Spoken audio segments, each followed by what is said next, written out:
Hello! Reflex ko lang yung aking strawberries.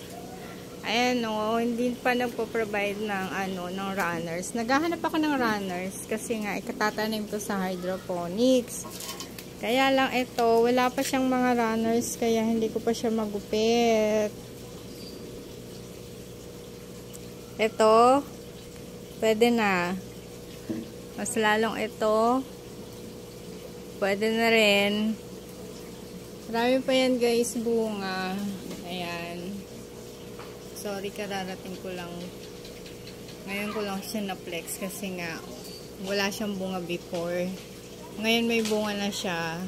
Ayan. Proud to be na. Ayan. Flowerings. Meron pa tayo doon. So, may mga flowers na rin yan. So, naghahanap ako ng runners para doon sa hydroponics ko.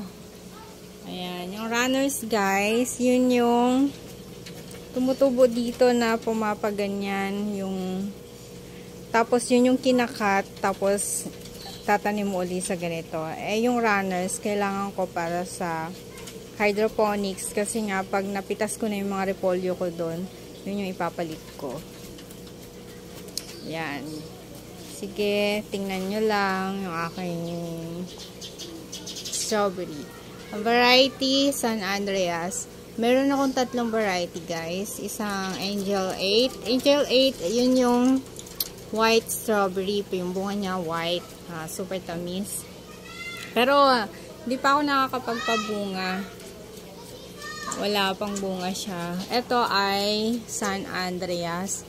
Tapos meron din akong Sweet Charlie. King Sweet Charlie at saka Haneo Eye. Yan. Angel 8, Sweet Charlie. Tapos San Andreas, Haneo Eye. Ayan, apat na variety pala guys.